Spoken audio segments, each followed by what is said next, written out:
안녕하세요. 춘추는 회계사입니다. 저번에 말씀드린 대로 이번에는 특히 편의점, 다양한 매장, 여러 개 매장 또는 한 개 매장을 새벽까지, 보통 24시간 편의점 아직도 많죠. 사실 이거는 점주뿐만이 아니고 아르바이트 하는 학생들도 고민이 많아요. 정확히 모르기 때문에 잔뜩 써놨죠. 근데 이거가 복잡하다고 외면하시면 항상 분쟁의 소지가 있기 때문에 조금 복잡하셔도 한번 들어보시고 업무에 참고하시면 되고요. 이거의 전제는 저번 시간에 얘기한 최저시급, 그 다음에 주휴, 그 다음에 퇴직금 해서 실제 한 명의 정규직을 뽑았을 때 얼마 부담하느냐, 그 설명을 듣고 오셔야 됩니다. 저번 시간에는 5인 미만 이런 얘기를 안 했었죠. 그러니까 5인 미만이 왜 중요하냐 얼핏 들어보신 분 계실 거예요. 우리 근로기준법, 우리 법에는 5인 미만과 5인 이상으로 사업주가 부담하는 게 좀 달라요. 아주 많이 차이 납니다. 근로기준법은 우리나라가 전 세계적으로 되게 좀 빡빡하게 돼 있어요. 그러니까 근로자를 많이 보호한다는 거죠. 과거에 우리 산업시대 때 하도 이제 노동 착취가 있어 버리니까 우리가 민주화되면서 근로기준법이 되게 빡빡하게 돼 있습니다. 정말 영세한 분들한테 그런 모든 근로기준법을 다 지켜라 하면은 오히려 엄청난 수십 명 또는 한 100만 명 정도의 자영업자들은 힘들어서 사업을 못 합니다. 장사를 못 합니다. 그렇기 때문에 법에는 5인 미만 몇 개를 해제시켜 줬는데, 해제라는 거는 적용을 안 해도 된다. 그게 상당한 큰 비중이 차지하는 부분들입니다. 적용을 안 해도 된다는 거지, 적용해주면 사업주 부담은 좀 늘어나지만 근로자도 좋고, 이제 합의하에 더 좋게 하는 건 관계없어요. 근로기준법이란 건 최소한의 근로자를 보호하는 장치이기 때문에 합의하에 더해주는 건 관계없습니다. 편의점을 가정하고 한 건데, 편의점뿐만이 아니고 법에는 편의점 따로, 시장에서 반찬가게 따로가 그런 게 없기 때문에 5인 미만이면 공통적으로 적용되는 겁니다. 최저임금은 5인 미만이든 5인 이상이 똑같습니다. 이제부터 다르죠. 저번 시간에 연장 근로, 하루에 8시간 근무하기로 했는데 근로자한테 사장님이 오늘 바쁘니까 2시간만 더 해줘. 그럼 2시간 더 할 수 있죠. 모든 야간 연장 휴일 근무는 당연히 동의하에 하는 겁니다. 우리나라는 기본 근로시간 외에 근로를 시키는 거를 강제할 수 없어요. 그럼 직원이 저 연장 근로 못해요 하면 못 시키는 거예요. 근데 동의했을 때, 야간 연장 휴일 근무 때는 가산을 하게 돼 있습니다. 야간 근무를 시켰어요? 그럼 최저시급 9,620원에서 50%를 얹어줘야 돼요. 야간이면서 연장이었어요. 6시 퇴근인데 우리 야간은 10시부터거든요. 12시까지 근무를 한다, 오늘은. 그럼 6시간 연장이잖아요. 그럼 50%를 얹어주고 10시 넘는 2시간은 또 50%를 넘겨줘요. 2배를 줘야 됩니다. 그 날이 휴일이었다. 50, 50, 50 해서 2.5배가 나갑니다. 9,620원 곱하기 2.5배가 나갑니다. 엄청난 거죠. 2배 이상입니다. 그렇기 때문에 야간 연장 휴일 가산을 한다는 거는 분명히 근로자와 회사가 명쾌히 알아야 돼요. 5인 미만은 야간 연장 휴일 근무 가산 없습니다. 엄청난 차이죠. 만약에 이거 3개 다 중복됐을 때 우리는 2.5배를 줘야 되고, 점주 입장입니다. 받는 사람은 2.5배 받는 건데, 그 사업장이 5인 미만이었다? 그냥 9,620원 곱하기 일한 시간 주면 돼요. 엄청난 차이죠. 물론 다 동의하에입니다. 이걸 할 수는 있는 건 아니고요. 급여를 줄 때 가산 안 해도 된다. 제가 여기서 설명드릴 때 5인 미만과 5인 이상을 어떻게 할 거냐. 왜냐하면 아르바이트가 왔다 그만두고 일했다 내일은 안 하고 하잖아요. 그렇기 때문에 5인 미만이란 단어가 중요한 건데, 매일 근무한 사람, 정규직 포함, 아르바이트 포함, 비정규직 포함 다 포함입니다. 4대 보험 기준이 아니고요. 그냥 매일 3명이 돌았어요. 아르바이트든 정규직이든 그날 3명, 내일도 3명, 3명, 3명에서 4월은 30일까지 있죠. 그러면 90명이 되잖아요. 3 더하기 3 더하기 3 더하기 30이니까 90일에 한 달 30일을 나누면 3명. 그러니까 이 사업장은 3명입니다. 5인 미만이죠. 들쑥날쑥 할 수 있잖아요. 어떤 날은 6명, 어떤 날은 1명. 그렇게 계산해서 4.9명이 나왔다. 그러면 4.9니까 5인 미만입니다. 5인 이하, 4인 이하, 이게 아니고 5인 미만인지 아닌지를 따지는 겁니다. 4.99도 5인 미만이죠. 소수점이 나올 수 있기 때문에 5인 미만이란 제도를 만들었고요. 자, 제일 큰 거 이거 적용 안 됩니다. 자, 두 번째, 합의를 하더라도 우리나라 법상 40시간이잖아요. 기본. 일주일에 12시간을 추가 연장 근로 할 수 있어요. 한도가 5인 미만은 없습니다. 그럼 24시간 할 수 있습니다. 이건 무조건 다 합의하에 하는 거예요. 강제할 수 있는 게 아니고. 이제 합의를 해도 5인 이상은 안 된다. 근데 합의를 하면 5인 미만은 된다. 자, 시간에 근무한다. 우리가 40시간 플러스 12시간까지 시간에 할 수 있잖아요. 이거 같은 내용인데 5인 미만은 한도 없다. 서로 합의하면 24시간 할 수 있다. 자, 연차 휴가. 우리 법적으로 휴가는 연차 휴가밖에 없습니다. 그 외에 경조사 휴가 이런 것들은 다 더 주는 거죠. 회사의 복리후생으로. 법에는 연차 휴가가 돼 있는데 아시다시피 1년 미만은 1월 근속 시 뭐 하루 이렇게 늘어나죠. 그게 없어요.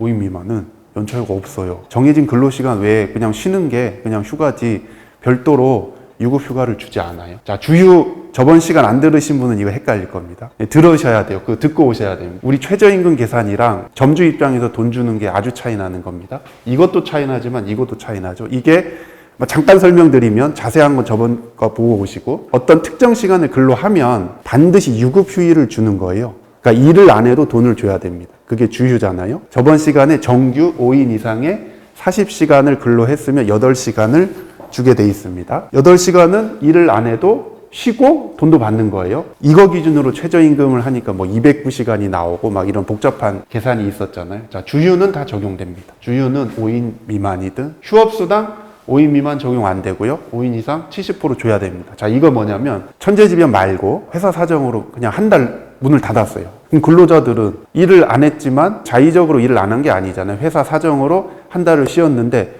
그럼 돈을 받아야 되나 안 받아야 되나 헷갈리죠. 휴업수당은 70% 줘야 됩니다. 근데 5인 미만은 안 줘도 됩니다. 뭐 일용직 같은 경우는 다음 달은 4월은 우리 쉴 거니까 그냥 안 나와도 돼요 할 수는 있겠죠. 근데 근로계약으로 했으면 원래 나와야 되는데 회사 사정으로 이제 멈춘 거잖아요. 그럼 나는 그걸 기대해서 취직을 했는데 회사 사정으로 한 달 놀았다고 나 월급 못 받아? 그게 아닙니다. 70% 줘야 되고 5인 미만은 안 줘도 됩니다. 5인 미만을 계산할 줄 아셔야 되고 요 차이가 있다. 편의점 같은 경우 야간에 자 휴일인데 일요일 빨간 날을 의미하는 게 아니에요. 법에는 빨간 날 쉬세요 이런 거 없습니다. 근데 왜 빨간 날이라고 우리는 알고 있냐? 빨간 날은 공무원 휴일이에요. 공무원. 우리가 근로하지 않기로 된 날을 휴일이죠. 네, 그걸 얘기하는 것이고 자, 연장은 정해진 근로시간 이상 하는 거, 야간은 어쨌든 간에 10시, 밤 10시부터 다음날 6시까지 하는 걸 야간으로 봅니다. 편의점에 밤 12시부터 아침 6시만 근무한다 라고 가정해 볼게요. 그게 원래 소정의 근로시간이죠.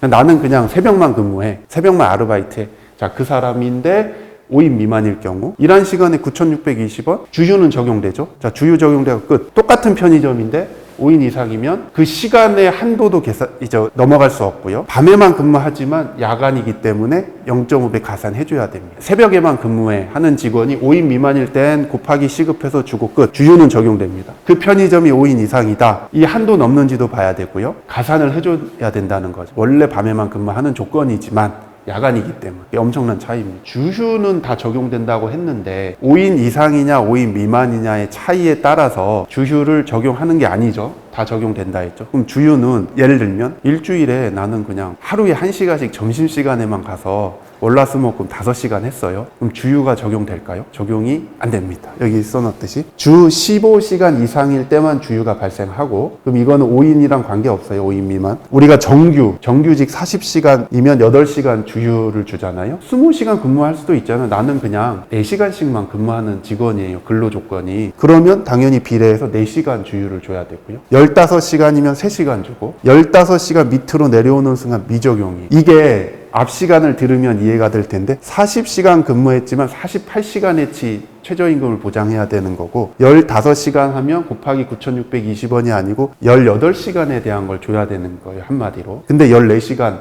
15시간 미만으로 떨어지는 순간 미적용이기 때문에 그 시간 곱하기 최저임금만 주면 되는 겁니다. 이제 들으셔도 좀 많이 복잡하실 거예요. 왜냐하면 케이스가 너무 많기 때문에. 그러니까 편의점의 경우를 가정하는 이유는 편의점은 야간 근무 상시로 돌아가기 때문에 그리고 비정규직이 많습니다. 아르바이트냐 정규직이냐 4대 보험을 적용하냐 그 기준으로 따지는 게 아닙니다. 아르바이트생도 이걸 따지는 거예요. 그리고 5인 미만일 땐 아 이거 필요 없이 할 수 있구나. 야간이어도 5인 미만은 0.5배 가산 안 해줘도 되는구나. 자 그럼 주휴는 어떡하지? 하루에 2시간씩 5일 근무해서 10시간인데 자 10시간은 주휴 적용 안 되고 근데 하루에 3시간씩 그냥 6일을 근무했다. 18시간이잖아요. 18시간은 비례해서 주휴도 줘야 된다는. 또 하나 설명을 드릴게. 편의점은 여러 개 하시는 분이 많아요. 지금 5인 이상 5인 미만은 사업장입니다. 사업장. 편의점을 한 사장님이 5개를 운영한다? 2명씩 근무한다고 쳐보시죠. 그럼 10명이잖아요. 그럼 5인 이상이라고 볼 수 있잖아요. 전체를 그러니까 하나로 보는 건지 각각 편의점별로 보는 건지 그럼 편의점별로 보면 2명이잖아요. 5인 미만으로 떨어지잖아요. 사업자 번호 단일까요? 전체가 다 한 명 사장님이면 그 사람 단일까요? 편의점 5개를 운영하는 사장님 기준도 아니고 사업자 번호 기준도 아닙니다. 전체를 하나로 운영한다면 어차피 인사관리 똑같이 하고 회계관리 똑같이 하고 채용도 다 똑같이 한다. 그럼 하나의 회사로 보고 계산하는 겁니다. 매장당 2명씩이면 어차피 다 내 거니까 사장님 입장에서는 다 통합관리한다. 그러면 전체를 하나로 보고 10명이 넘어가고요. 사장이 똑같지만 따로따로 한다. 오너만 한 명이지 관리는 다 개별적으로 한다. 동일 사업주라도 각각 판단합니다. 5개가 다 5인 미만이 될 수 있습니다. 그러니까 이거는 실질을 보는 거예요. 이 부분에서 분쟁이 가장 많이 생깁니다. 근로자 입장에선 가산을 받고 싶잖아요. 실질이 하나로 운영되느냐 각각 운영되느냐에 따라서 그러니까 이렇기 때문에 분쟁이 많이 생겨요. 명쾌하게 그냥 딱 정해져 있으면 뭐 사업자 번호 단위다, 사장님 단위다 했으면 좋은데 그 사업장이 독립적이냐 안 독립적이냐기 때문에 이거는 분쟁마다 따로 따져봐야 되는 겁니다. 그러면 누가 그걸 판단할까요? 고용노동부, 근로감독관이 1차 판단하죠. 근데 서로 이제 이해가 상충해서 인정을 못하면 결국 어디로 가냐? 법정으로 가야 됩니다. 그래서 큰 틀은 이렇습니다. 그래서 오늘 설명드린 편의점의 가장 큰 차이, 시간에 주휴는 다 적용되지만 시간이 중요하다. 가산 안 해도 되고 5인 미만이면 연차휴가 안 해도 된다. 그래서 오늘은 편의점 점주를 위한 건데 뭐 이렇게 말하면 거기서 일하는 사람 편이 아니냐 뭐 이런 이미지가 있을 수 있지만 어쨌든 법에 있는 겁니다. 그래서 이거를 잘 활용하는 거는 각자의 몫이고요. 그래서 편의점 같은 경우는 계산상 가장 유리한 거는 5인 미만이면서 주휴를 적용 안 하는 15시간 미만으로 사람들을 운영한다면 부담은 적어지. 뭐 사실은 되게 복잡한 얘기입니다. 이거 들었다고 해서 딱 명쾌히 다가오지 않아요. 하지만 법에 정해져 있기 때문에 이걸 모르면 분쟁의 소지를 항상 갖고 가게 되는 거예요. 들은 거를 뭐 여러 번 한번 반복해서 들으시고 이제 적용을 할 때는 꼭 전문가들과 상의해서 이렇게 적용하시면 뭐 문제 없이 부담 없이 이렇게 최적의 전략을 짤 수 있습니다. 네, 오늘은 편의점 점주님들을 위해서 복잡한 얘기지만 꼭 알아야 되는 내용에 대해서 설명했으니까 이걸 하고 혹시 궁금하신 사항이 있으면 문의 주시면 제가 친절하게 답변 드리도록 하겠습니다. 감사합니다.